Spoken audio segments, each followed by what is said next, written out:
The DC Universe is under siege by terrifying human-animal hybrids. Will the Titans be able to rise to the occasion and do everything that is expected of them as the world's premier super team? And what connection do these events have to the personal life of Starfire? Well, let's hop into the pages of Titans issue number 6, a tie-in to Beast World, and find out what happens next together, shall we? So then, as the book opens up, we're actually treated to a fairly sizable flashback to young Coriander's life on Tamaran the very day that the planet fell. We see that before the planet was invaded by the Citadel, aided by the Dominators, in case you were wondering, Cori and her sister Blackfire were actually spirited away by their house guard, a man named Xandar. After that, I'm pretty sure you know the story. Poor Cori ends up getting captured, tortured, and enslaved before eventually finding the wherewithal to escape and lead her people to victory. Why, in her internal monologue, she even talks about how this is something that she always felt her and Dick had in common, what with the whole losing your parents at a young impressionable age thing. Only,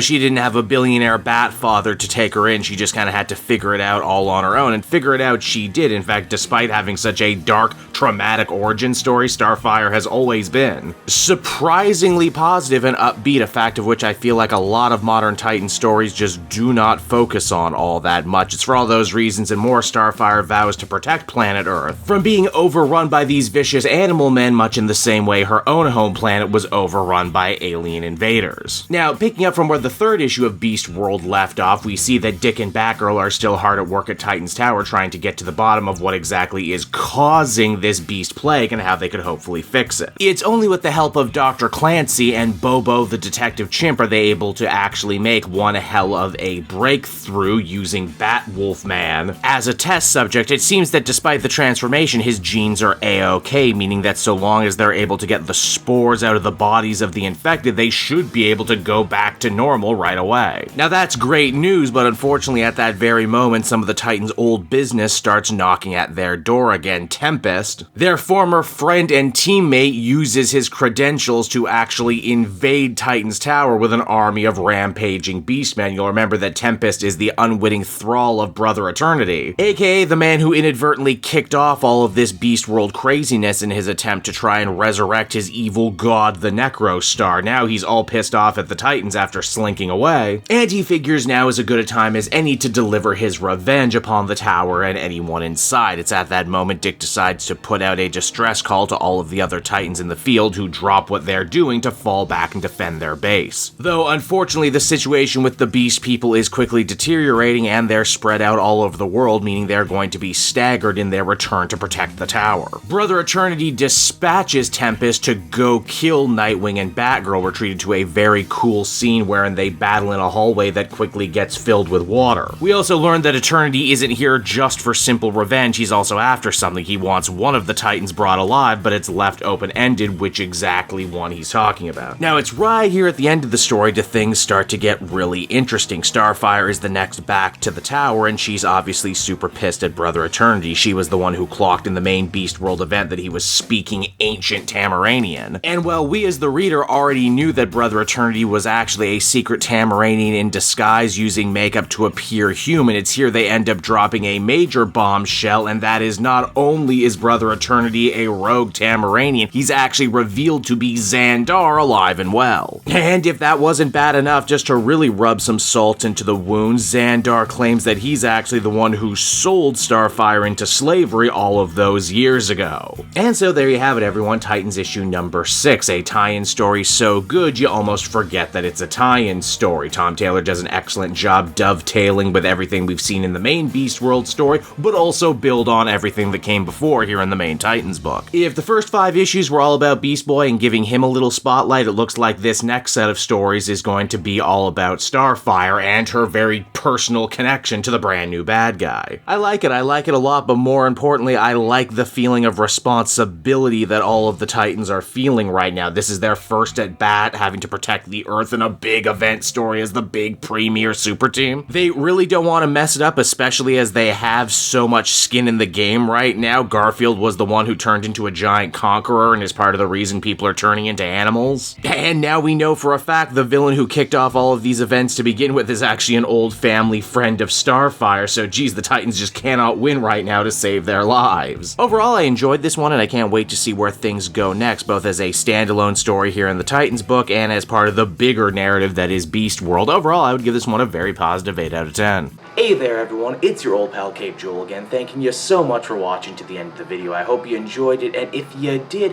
why not check out my Amazon link down in the description. Yes, that's right, the Cape Joel channel officially has its own Amazon storefront now. You can pick up a comic or anything else for that matter, and if you did, you'd really be helping me in the channel. So with that out of the way everyone, I will see you again next time. Bye-bye.